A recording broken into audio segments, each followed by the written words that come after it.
Hello my loves, welcome back to my channel. Hello my Freya, what are you doing? Today I'm gonna be talking about makeup collabs that still piss me off.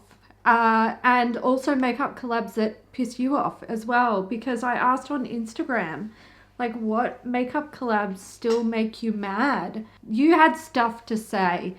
So it actually turns out that almost all of I picked 6. 5 of the 6 were mentioned in the Instagram replies, and then you had a whole bunch of others. So I'm going to go over my 6, and then to make sure that your voices are also heard, I am going to go over the responses on the Instagram story. I did have quite a few people also saying please share the responses because I assumed that you guys would want to know what other people think as well. So we are going to do that. Urban Decay, Game of Thrones. Oh, I feel like Urban Decay did this to us quite frequently, to be honest, and it's not the only Urban Decay collection that's on my list. This collection consisted of an eyeshadow palette that had like a pull-out tray, a 3D pop-up of the Iron Throne, and a mirror.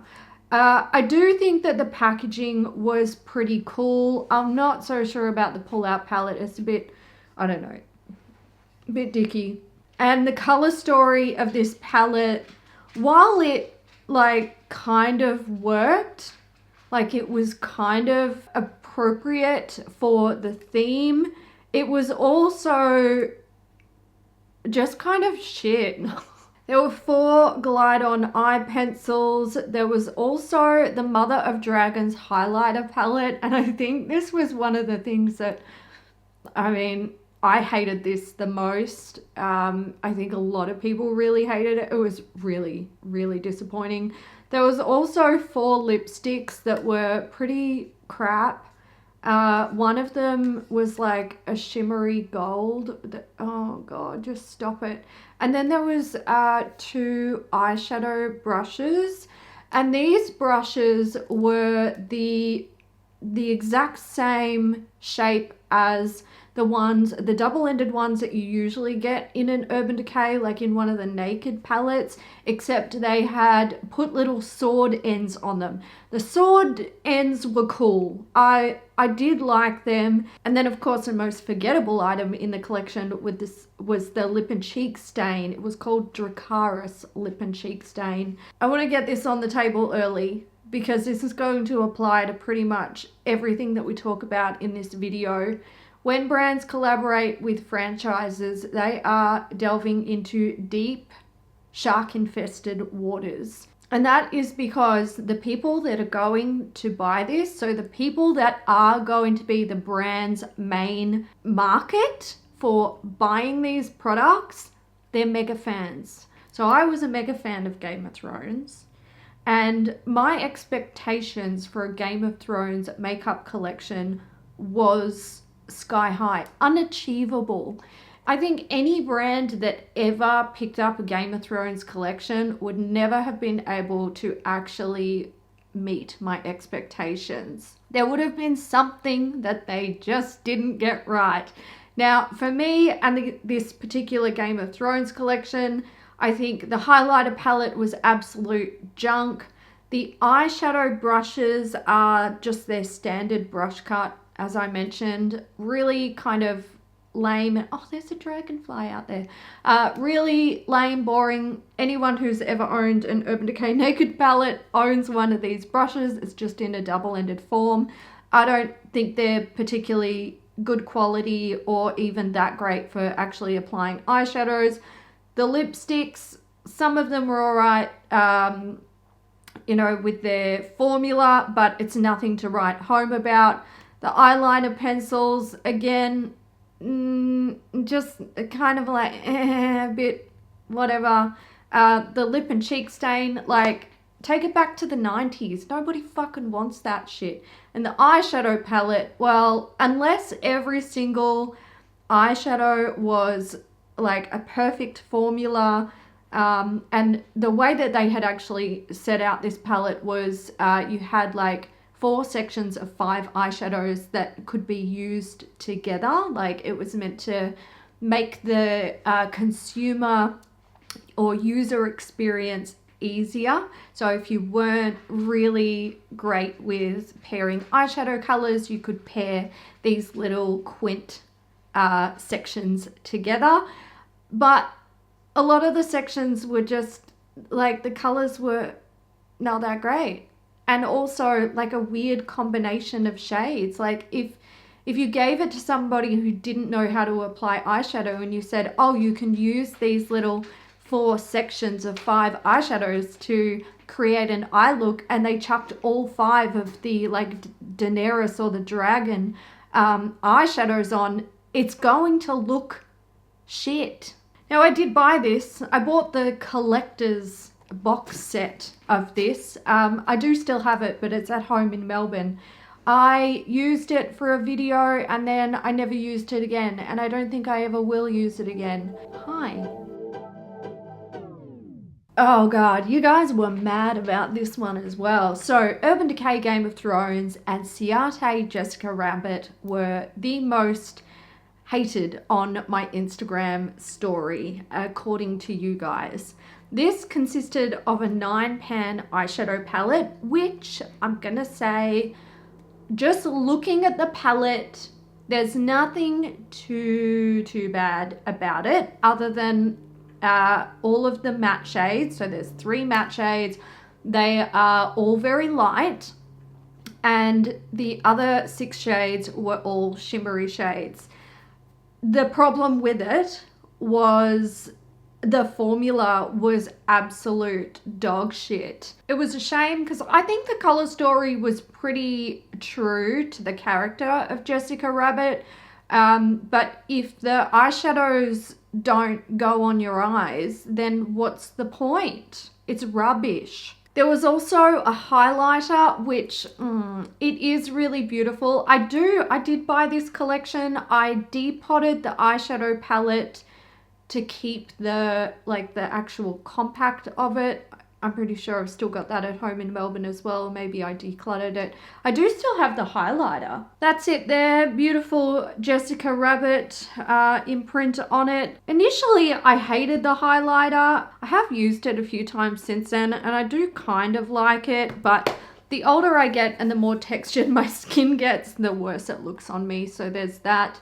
And there's also the Jessica Rabbit lipstick. I'm not going to dig through all of my lipsticks. They're so unorganized. And I may have pulled it out of my collection and put it with like nostalgic items. I'm not sure. Anyway, this was a really beautiful, beautiful red lipstick that had a glitter on the outside, like it was pressed into the outside of the lipstick. If we look at Jessica Rabbit as a character, or as the cartoon, the original cartoon, I believe her lips, they'd been stylized in the way to make them appear quite glossy. So I don't know, I don't actually think a lipstick was the right way to go with this collection. I think a gloss probably would have been better. Anyway, again, it's one that won my heart because I do love Who Framed Roger Rabbit, love Jessica Rabbit as a character, and I bought it and was disappointed just like the rest of you. Oh god, guys, you guys were mad about this. I didn't buy this because it's a piece of shit. I do like The Sims, okay? I've played it in the past. The Mac Sims collaboration was absolutely woeful. I cannot believe that they did The Sims fans dirty like this.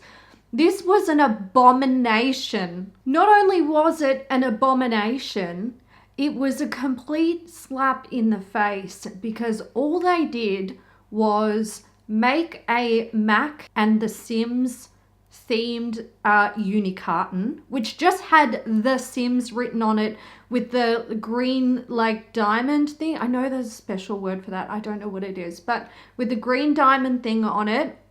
And then in that box, in that uni carton, they just put an old palette in it, the Solar Flare palette.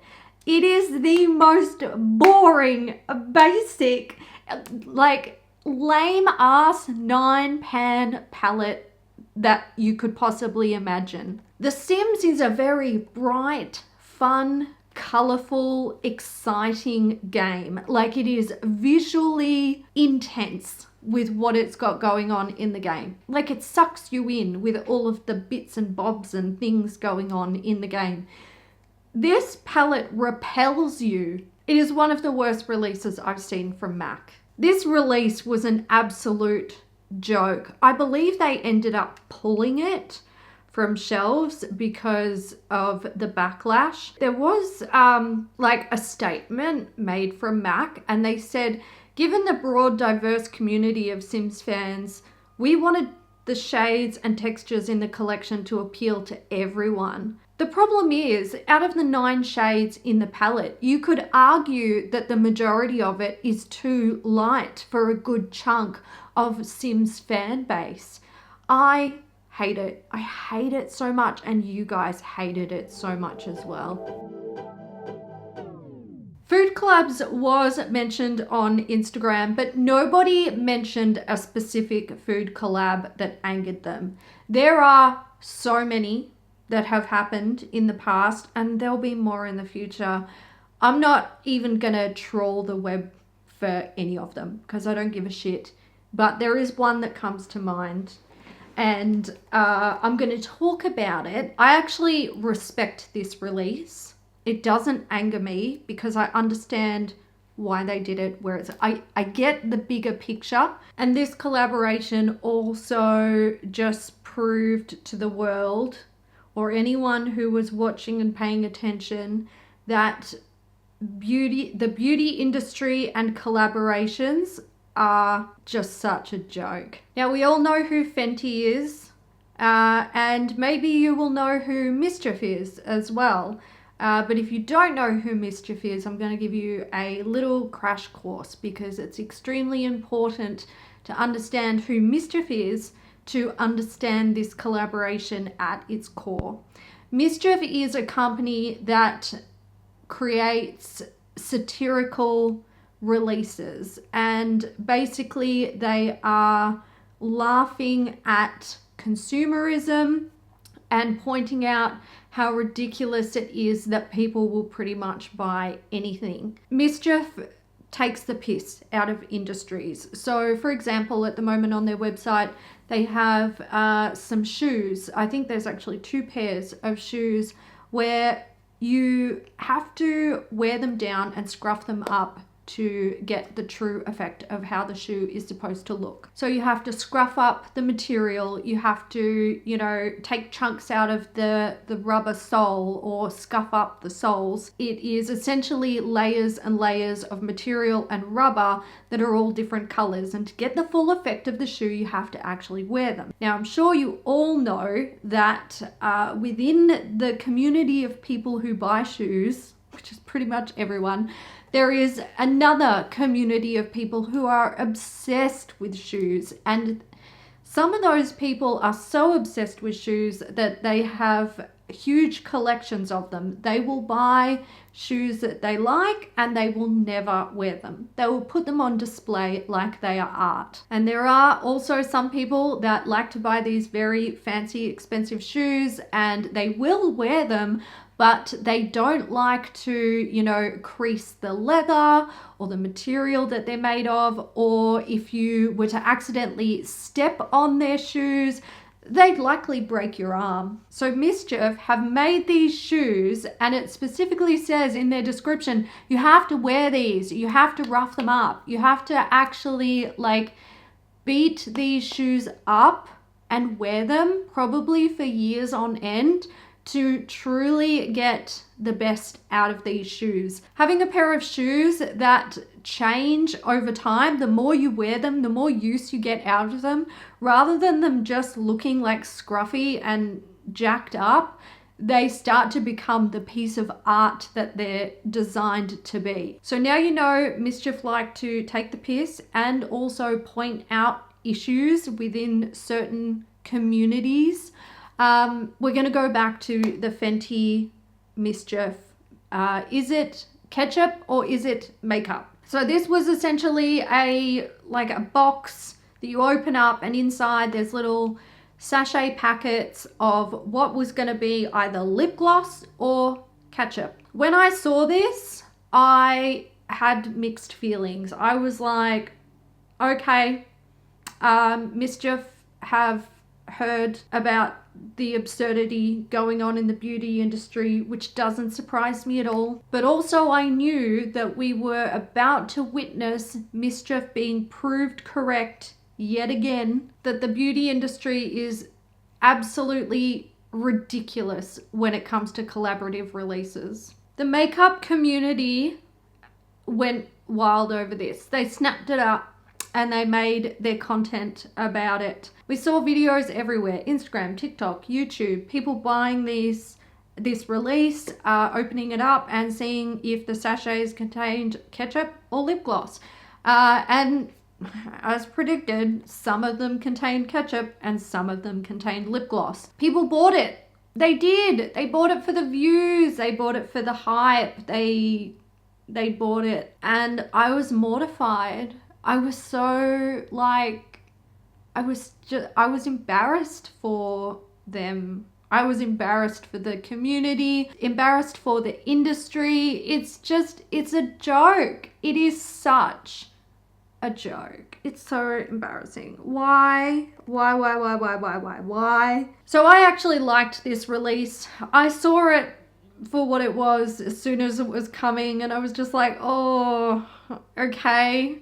I'm just gonna grab my popcorn and watch the train wreck. It played out as I thought it would. This is probably the best food and makeup collab that has ever happened. All of the rest are a fucking joke.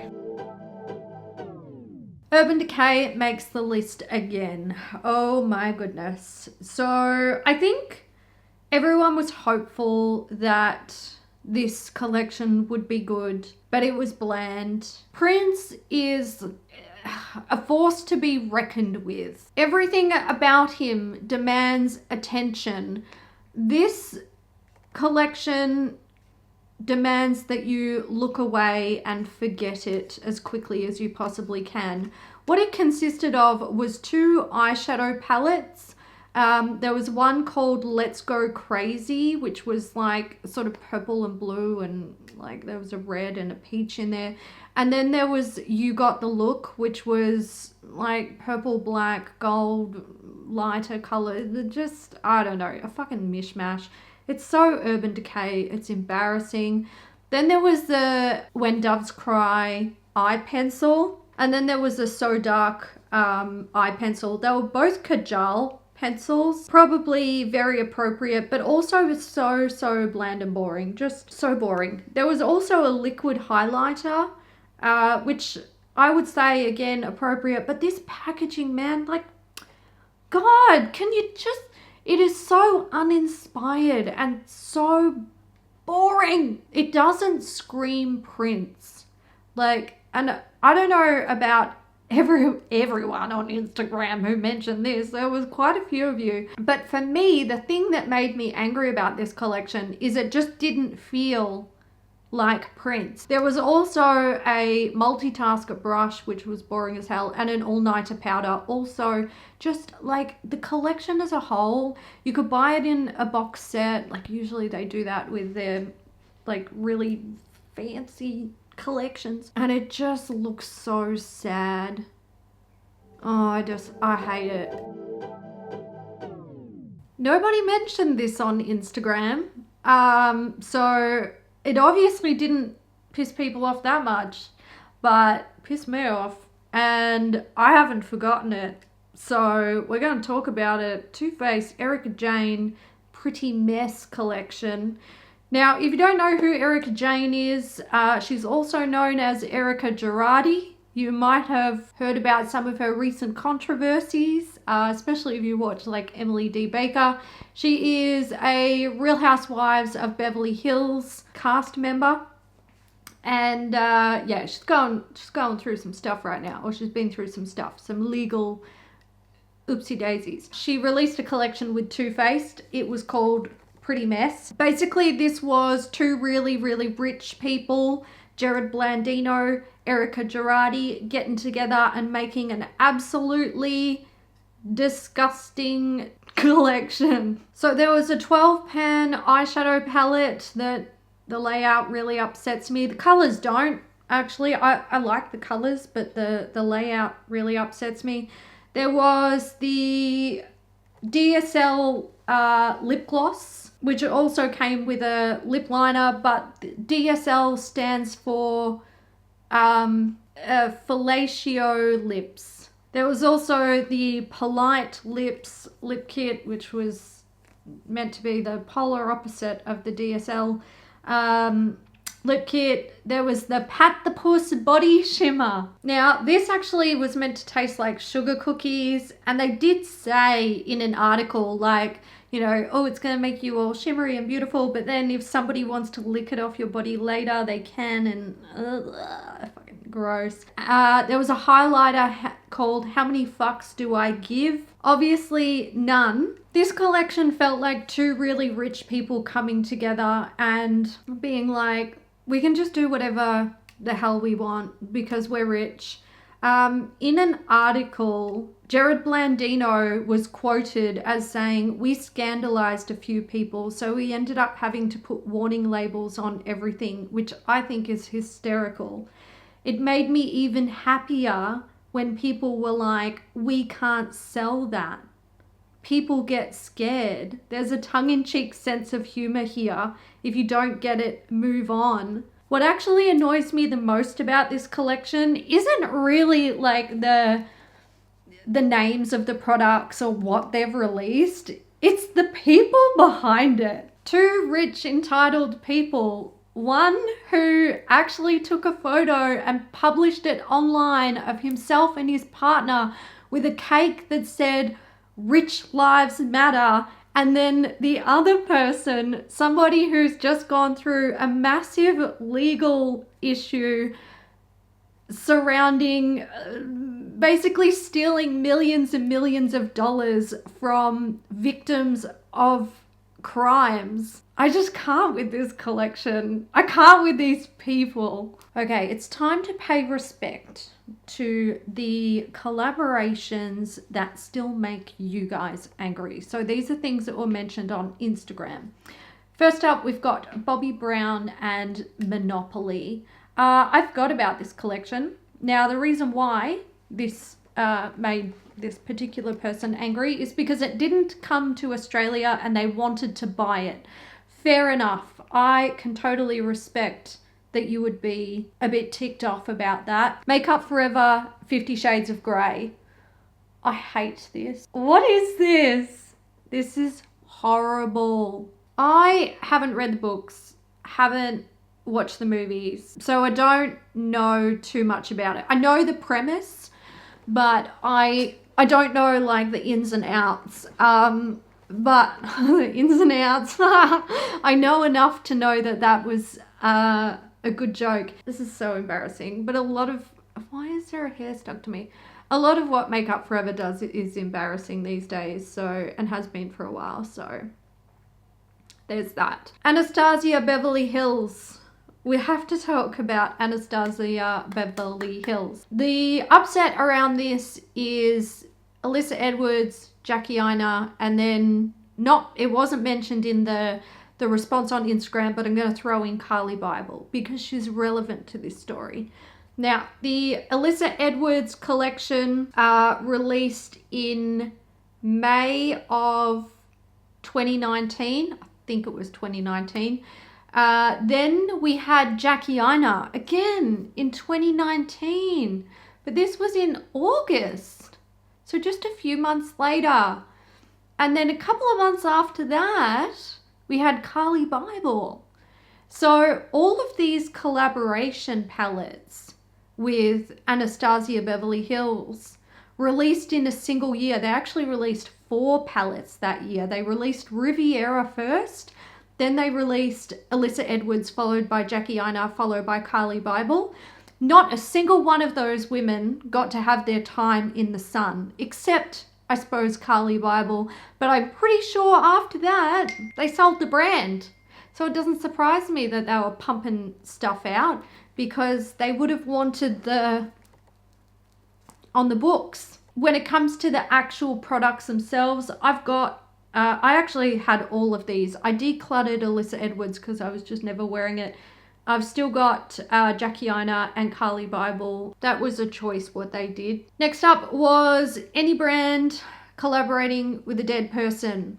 Yeah, I think, and look, Urban Decay and Prince, you know, there's going to be others that come up in this list too. The one that I'm going to talk about for the sake of having a small discussion around this is Ulta and Frida Kahlo. A lot of people said that Frida Kahlo would be rolling in her grave because she was not about consumerism. And we have seen another collaboration with a brand and Frida Kahlo recently. It was She Glam. I don't know much about this brand. Is this like a Shein brand? I think it is. I don't know. I'm not really interested in the brand, so I haven't done a deep dive. The thing about this collection, I have to give them props, okay? Like, I'm not really all for the collaborations with the dead people. Look, it kind of depends on the estate of the person, you know, like, are the people that are running the estate trying to do something that's true to the person? This particular collection with She Glam, the eyeshadow palette has, I think it's a 9-pan palette. Yep, 9-pan eyeshadow palette. It has an image of Frida Kahlo on it, but to get to the eyeshadows, the true colors of the eyeshadows, you have to actually wipe the image away. So it's quite artsy. I think it is kind of innovating. We've seen overlays before, so it's not that innovative, but it is a little bit. Okay, the next one that was mentioned on Instagram was Hot Topic and Twilight.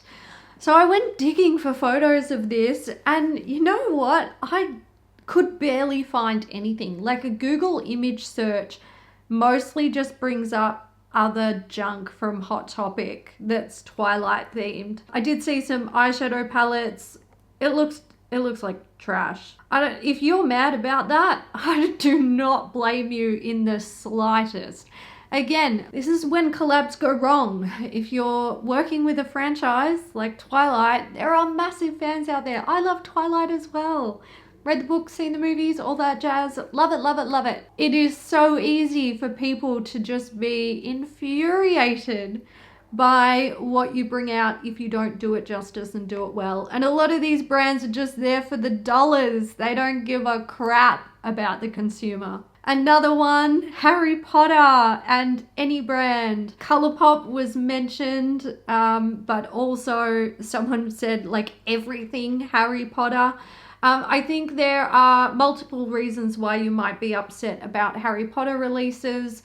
There are some people that they're just not into it because they do not like J.K. Rowling, which is fair enough. And then there are people who are mega fans of the series, the movie series and the books, and they feel like the makeup it's just not hitting the mark. I saw one from Barry M. I don't even know. What is it? It's atrocious. And then there was one from Ulta. I think Ulta actually did multiple. I can't quite recall, but yeah, it's not good. Mac and Star Trek.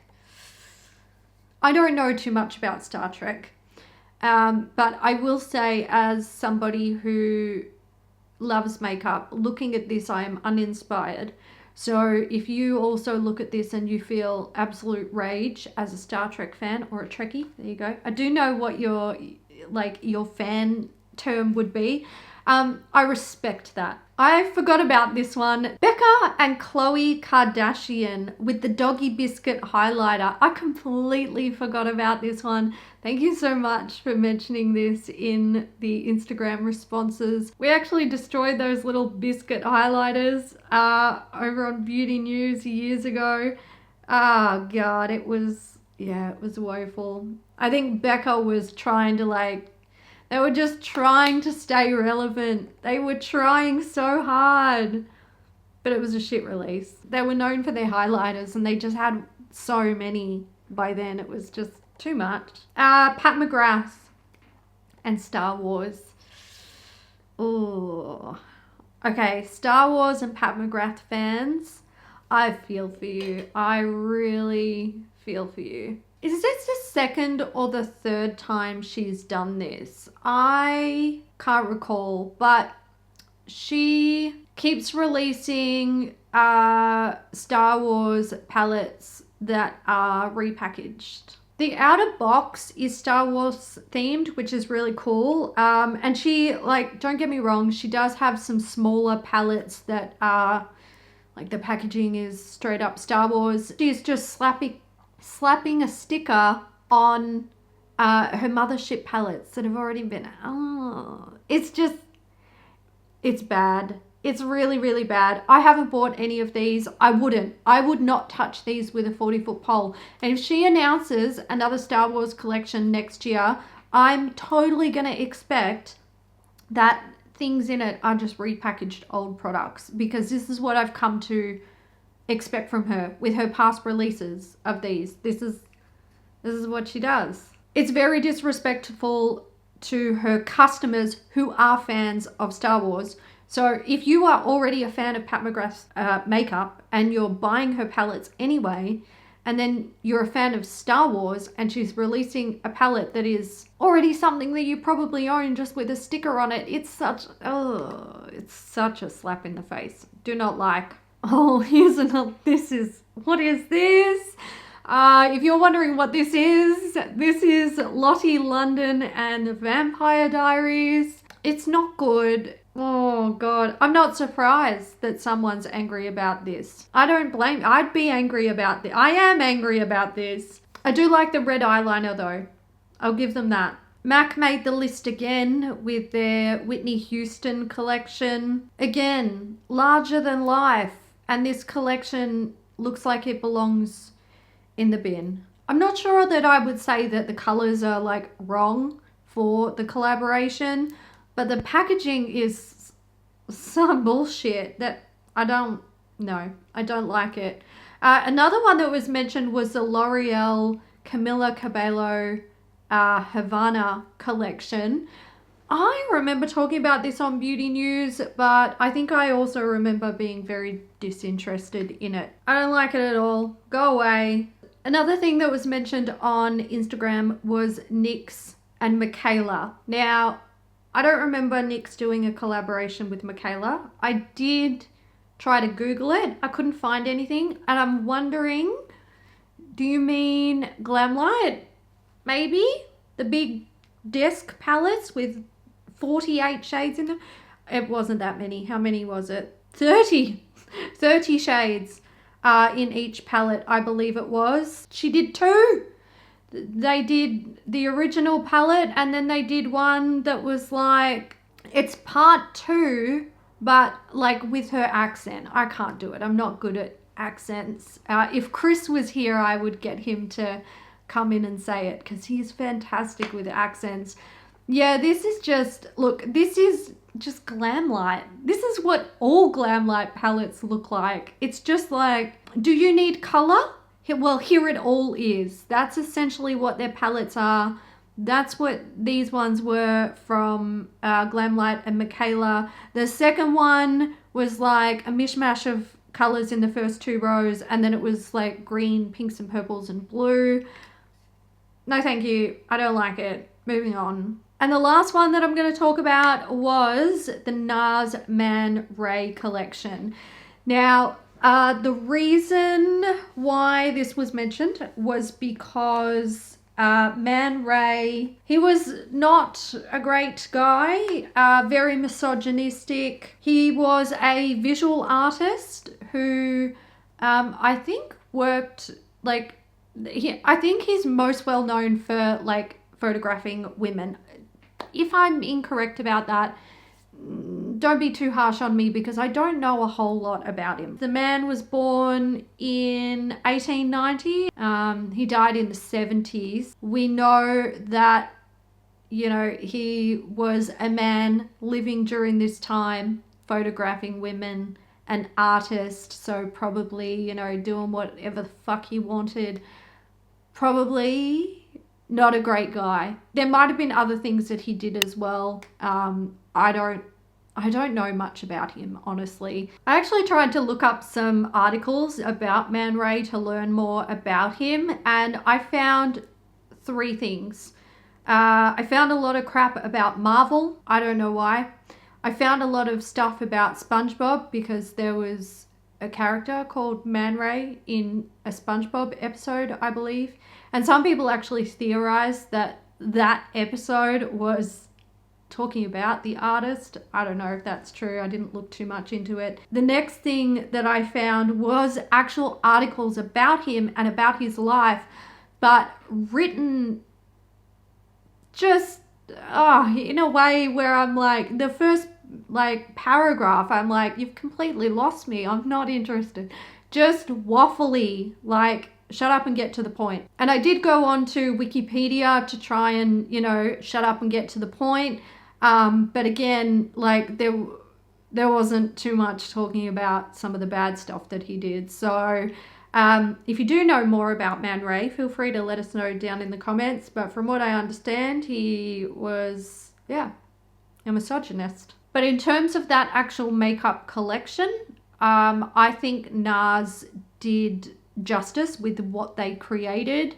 And I'm not at all surprised that they did a collection with Man Ray because the NARS founder, we could make arguments about him being a bit of a misogynist as well. There was another collection that NARS did with Guy Bourdin. I think that's how you pronounce his name. That collection was boring as batshit.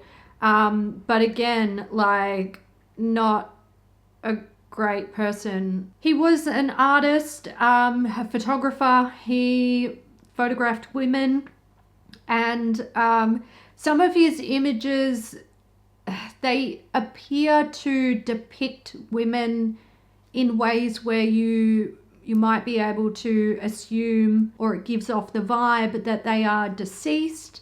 So there, another controversial artist that NARS did a collection with. I think when you look at a brand like NARS collaborating or creating these collections inspired by these artists who potentially some people feel are quite disrespectful towards women, I feel like it says a lot. I'm getting a bit annoyed now. Women are probably the primary market when it comes to selling cosmetics. It's not the only market, obviously, but it's probably the primary market. I think that would be a fair statement to say. And I can understand that, like, women would think it's a little bit of a kick in the teeth, or even a big bit of a kick in the teeth. I did buy that Man Ray collection though. I bought a palette, and I bought quite a few of the lip sets because it was beautiful. It was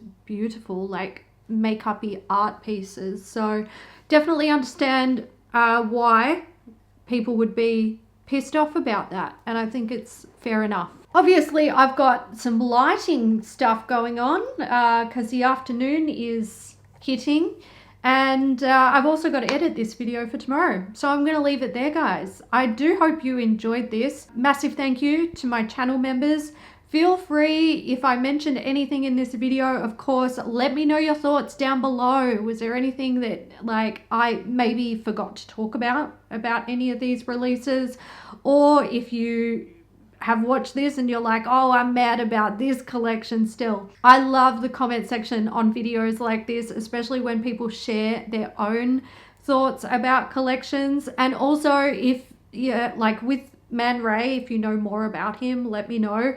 If you know if there was like a controversy around the Camila Cabello Havana collection, let me know. I couldn't find anything, but I'm wondering if there was, or if it was just because it was a rubbish collection. Again, thank you guys so much for watching, and I will catch you in the next one. Bye.